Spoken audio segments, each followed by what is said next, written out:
Hello friends, welcome to English with JP sir. इस video में एक इंपॉर्टेंट टॉपिक में डिस्कस करना चाहता हूं। एक डिबेट अक्सर छिड़ी रहती है कि क्या इंग्लिश बोलने के लिए ग्रामर की ज़रूरत पड़ती है, क्या हमें ग्रामर सीखनी चाहिए अगर हम इंग्लिश सीखना चाहते हैं तो आप इस वीडियो को पूरा देखिए और आपको पता चल जाएगा कि वाकई आपको ग्रामर की ज़रूरत है या नहीं है। देखिए माय डियर, अगर आप ये क्वेश्चन पूछें कि क्या हमें ग्रामर की ज़रूरत है, तो इसका आंसर है यस एंड नो। ग्रामर की ज़रूरत पड़ती है और नहीं भी पड़ती है। किन सिचुएशंस में इसकी ज़रूरत है, किन सिचुएशन में इसकी ज़रूरत नहीं है, ये मैं आपको समझाऊंगा। सबसे पहली बात, जो लोग ये कहते हैं कि ग्रामर की ज़रूरत बिल्कुल भी नहीं है, वो कंप्लीटली रॉन्ग है। They are completely wrong because वो ये कहते हैं कि ग्रामर की ज़रूरत नहीं है और खुद अपने अगले वीडियो में सिखाते रहते हैं कि शुड का यूज़ ऐसे होता है, वुड का यूज़ ऐसे होता है। अरे भाई, अगर ग्रामर की ज़रूरत नहीं पड़ती है तो ये सब क्या है। लेकिन दूसरी बात यह है कि कभी कभार हमें ग्रामर की ज़रूरत नहीं भी है। जैसे न्यू बॉर्न बेबी होता है, हम कौन सा उसे ग्रामर सिखाते हैं। अब कोई इंग्लैंड में पैदा होता है तो उसको तो ग्रामर नहीं सिखाते इंग्लिश बोलने के लिए, वो अपने आप सीख जाता है, ठीक है। तो वहाँ पे ज़रूरत नहीं है। बहुत सारे बच्चे यहाँ पे इंडिया में हैं जो इंग्लिश मीडियम स्कूल्स में पढ़ते हैं, अच्छे स्कूल्स में जहाँ पे इंग्लिश पे बहुत ज़्यादा इंपॉर्टेंस दी जाती है। वहाँ पे उनको ग्रामर नहीं सिखाई जाती। ये अलग बात है, उनको side by side because syllabus में है तो सिखाई जाती है। जैसे हमें हिंदी में व्याकरण सिखाई जाती थी तो उन्हें ग्रामर सिखाई जाती, बट उनकी इंग्लिश एकदम फ्लुएंट होती है, उनको ग्रामर की ज़रूरत नहीं पड़ती है इंग्लिश में सेंटेंसेस बनाने के लिए। लेकिन आप ये सोचो कि वो बच्चे बचपन से ही स्कूल में इंग्लिश के एनवायरनमेंट में रहते हैं। वो स्कूल में टीचर्स इंग्लिश में बात करते हैं, फ्रेंड्स क्लासमेट्स इंग्लिश में बात करते हैं, घर में पेरेंट्स उनसे इंग्लिश में बात करते हैं, तब जाके उनका वो लेवल बन पाता है कि वो इंग्लिश फ्लुएंटली बोल सके। बहुत सारे ऐसे स्कूल्स भी हैं, भले इंग्लिश मीडियम है लेकिन वो नाम की इंग्लिश मीडियम है, बस वहाँ सिलेबस में लिखा इंग्लिश में होता है। टीचर्स हिंदी में बात करते हैं, घर में पेरेंट्स हिंदी में बात करते हैं, फ्रेंड्स हिंदी में। उनकी इंग्लिश भी वैसे होती है जैसे हिंदी मीडियम के स्कूल के बच्चों की होती है, और वो भी इंग्लिश में बात नहीं कर पाते हैं, ठीक है। क्या ग्रामर की ज़रूरत है? तो माय डियर, अगर आपके पास बहुत सारा टाइम है और आपके आसपास ऐसे लोग हैं जो आपसे इंग्लिश में बात करते हैं और बहुत अच्छी इंग्लिश में बात करते हैं, तो आपको ग्रामर बिल्कुल भी नहीं सीखनी है, उसकी ज़रूरत ही नहीं है। लेकिन अगर आपके पास टाइम कम है, अगर आपने कम टाइम में सीखना है और सही इंग्लिश सीखनी है, ऐसा नहीं कि कॉल सेंटर की तरह आप 10 क्वेश्चंस रट के चले जाओ और आप आराम से वहाँ पे काम कर सकते हैं, ऐसा नहीं है।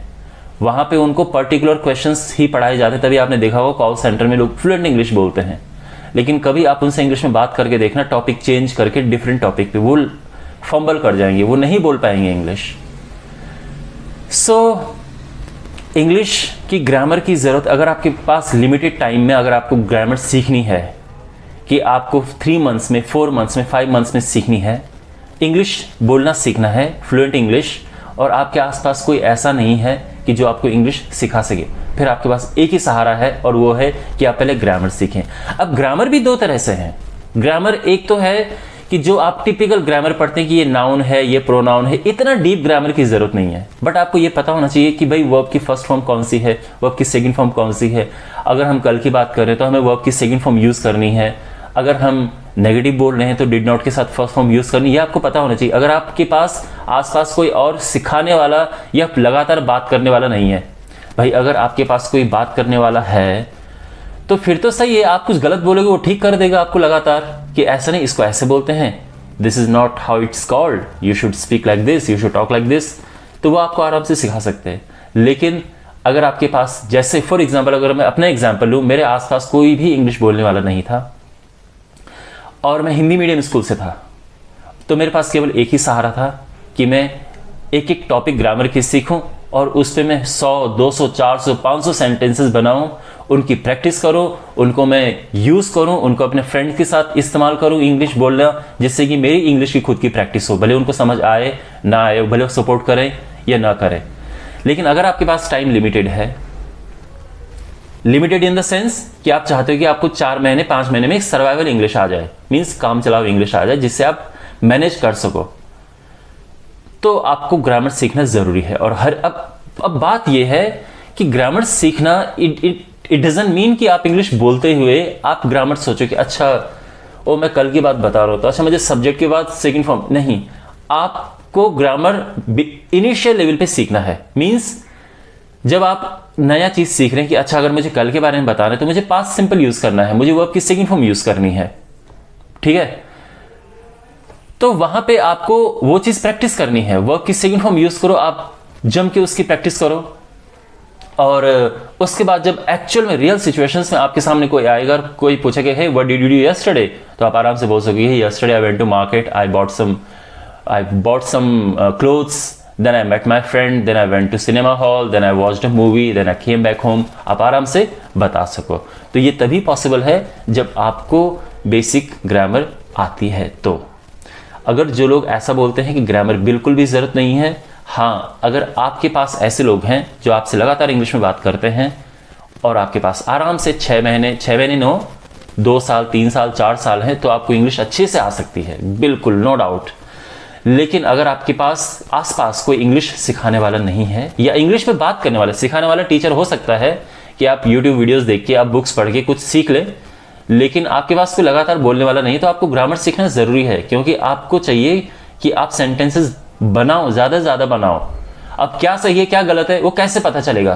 वो तभी तो पता चलेगा ना जब आपको ग्रामर के रूल्स पता होंगे कि भाई कल की बात है तो मुझे ऐसा कहना है।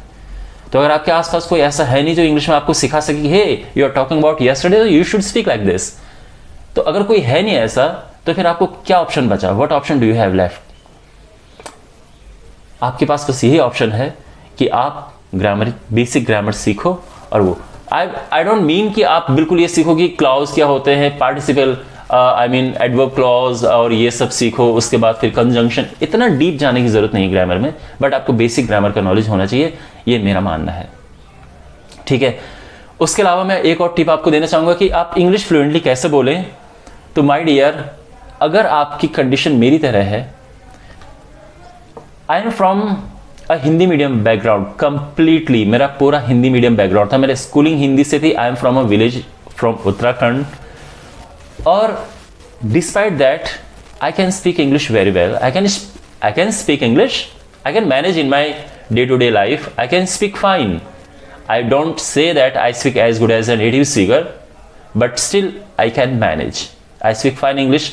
अगर मुझे टीवी देखना है, मूवीज इंग्लिश में चल रही हैं, तो मैं आराम से समझ लेता हूँ, उनके जोक्स समझ आ जाते हैं। अगर आप इंग्लिश में जोक्स समझ सकते हैं, उनकी छोटी छोटी चीजें, यानी आपकी इंग्लिश बहुत अच्छी हो गई है। अगर आप वहां तक नहीं पहुंचे तो आपको इंग्लिश में लगातार मेहनत करना होता है। तो उस पॉइंट तक आपको कॉन्स्टेंटली मैंने क्या किया, तो मैं इंग्लिश में पहले सब, जो मेरी शुरुआत स्टेज रही, मैं पहले एक एक सेंटेंसेस बनाता था, उस पर मैं लगातार खूब सारे सेंटेंस बना के प्रैक्टिस करता था। फिर उसके बाद मैंने इंग्लिश की बुक्स पढ़ना शुरू किया। स्टोरीज, सबसे ज़्यादा फायदा मुझे स्टोरीज से हुआ, और सेकंड फायदा मुझे हुआ सिटकॉम्स देख के। टीवी पे जो अमेरिकन शोज होते हैं, इंग्लिश शोज, फ्रेंड्स वगैरह, उनसे बहुत फायदा हुआ। इसके अलावा जो जिसने मुझे बहुत बेनिफिट किया वो है इंटरव्यूज़। आप इंटरव्यूज़ देखो, इंटरव्यू में कैसे क्वेश्चंस पूछते हैं उनको सुनो, तो जाके आप इंग्लिश फ्लुएंटली बोल सकते हो। और उसके बाद then again the basic thing is practice and practice as much as you can. Okay, anyway the conclusion ये है कि अगर आपके पास लिमिटेड टाइम है, इन द सेंस कि आप चाहते हो कि 6 मंथ में आपको ठीक ठाक इंग्लिश आ जाए, ग्रामर, बेसिक ग्रामर का पता होना जरूरी है। आप एक टॉपिक सीखो ग्रामर में, और उसके बाद उस पर सैकड़ों सेंटेंसेस बनाओ, दूसरा टॉपिक सीखो, सैकड़ों सेंटेंसेस बनाओ, और ऐसी स्टेज में अपने आप को लेके आ जाओ जहां पे आपको फिर ग्रामर को सोचने की जरूरत ना पड़े। ये सोचने की जरूरत ना पड़े अच्छा मैं कल की बात बता रहा हूं तो ये, या मैं टुमारो की बात बोलूंगा तो ये, नहीं, सोचने की जरूरत नहीं पड़नी चाहिए, ठीक है। तो यही कहना है मेरा। जो लोग ये कहना चाहते हैं कि नहीं सर ग्रामर की जरूरत नहीं है, अब वो आपका अपना ओपिनियन है, लेकिन आप कई YouTube चैनल्स देखोगे जो ये कहते हैं कि भाई ग्रामर की जरूरत नहीं है, अगले वीडियो में पढ़ा रहे होते हैं कि मे का ऐसे इस्तेमाल करें, माइट का। भाई अगर ग्रामर की जरूरत नहीं फिर ये मत पढ़ाओ ना, फिर what is the need of all this? इसकी नीड तो ये है ना, ये मे माइट क्या है, ये ग्रामर ही तो है कि माइट के बाद फर्स्ट फॉर्म लगेगी, इसको इन सिचुएशंस में यूज करते, व्हाट इज दिस? यही तो ग्रामर है, और क्या है। Okay, well so I hope ये वीडियो आपको हेल्पफुल लगा होगा, और see you in the next video. Take care. Share this video if you want, and do subscribe to the channel if you want the updates of great quality content. Take care.